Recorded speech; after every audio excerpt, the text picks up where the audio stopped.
আসসালামু আলাইকুম ওরহমতুল্লাহি ওবরাকাতু। সম্মানিত দর্শক মণ্ডলী, আপনাদের সকলকে জানাই আন্তরিক মোবারকবাদ।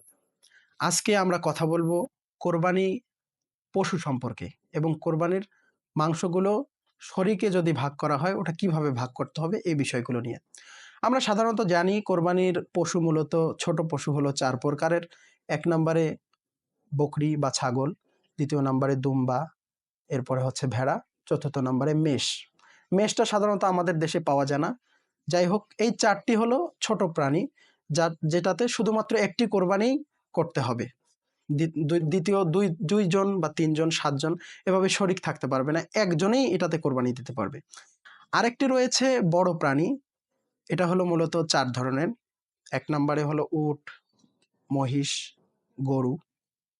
৩ ধরনের মূলত, উট, গরু এবং মহিষ। এই ৩টিতে আমরা ৩, ৫ এবং ৭ ভাগ পর্যন্ত করতে পারবো। এবারে আমাদের একজনের যেটা এ বিষয়ে তো কোনো কথা নেই, নিজে কোরবানি করবে, ৩ ভাগ করে বিলিয়ে দেবে, যেভাবে ইচ্ছা সে খাবে। বড় প্রাণী এই বিষয়গুলো নিয়ে অনেক প্রশ্ন থাকে যে এটাকে আমরা কিভাবে ভাগ করব। যেমন একটা গরুতে ৭ জন ভাগ দিয়েছে, এই ৭ জনের মাংসটা আমরা কিভাবে বন্টন করব এই বিষয় নিয়ে একটু কথা বলি। প্রথমত সুন্নত তরিকা হলো এবং উত্তম তরিকা হলো প্রত্যেকটা অংশ, কোরবানির প্রত্যেকটা অংশ, পা, মাথা, শরীর, ভুঁড়ি যা কিছুই রয়েছে যেগুলো খাওয়া যায়, প্রত্যেকটা অংশকে সমান ভাগে ভাগ করতে হবে। একটু কম বেশি হলে কোরবানি নষ্ট হয়ে যাবে। এই জন্য আমাদের উচিত হলো এবং উত্তম পন্থা হলো দাড়িপাল্লা দিয়ে মেপে মেপে প্রত্যেকটা অংশকে আমরা বন্টন করে নেব। যদি ৭ শরিক হয় ৭ ভাগে বন্টন করে নেব। এরপরে অনেকেই একটা কাজ করে থাকি যে মাথাটা একজন নিয়ে যায়, ভুঁড়িটা একজন নিয়ে যায়। এটা সমাজে অনেক প্রচলন দেখা যায়। যেমন ৭ জনে একটা কোরবানি করেছে, একজন প্রধান ছিল, সে গরু কেনাকাটা টাকা পয়সা দিয়েছে। এরকম অনেক সময় হয়ে যায় যে একজন গরুটা কিনেছে, যার কারণে তার অধিকার বেশি খাটাতে চায়, বলে যে আমি ভুঁড়িটা নিয়ে নেব, আবার বলে যে আমার পা গুলো লাগবে, এরপরে বলে যে আমার মাথাটা লাগবে।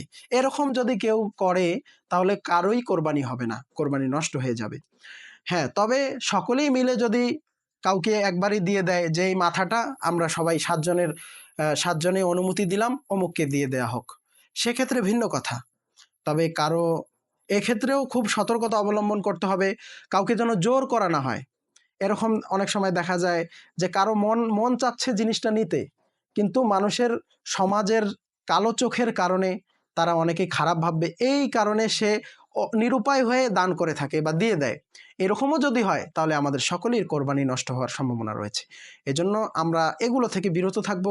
এককভাবে কাউকে একটা অংশ দিয়ে দেয়া, এগুলো থেকে পূর্ণভাবে বিরত থাকবো। আমরা প্রত্যেকটা অংশকে দাড়িপাল্লা দিয়ে মেপে মেপে সুন্দরভাবে বন্টন করব। আল্লাহ তাআলা আমাদের এই কোরবানিগুলোকে কবুল করুক এবং সুন্দরভাবে এই কোরবানির মাংসগুলো বন্টন করার তৌফিক দান করুক।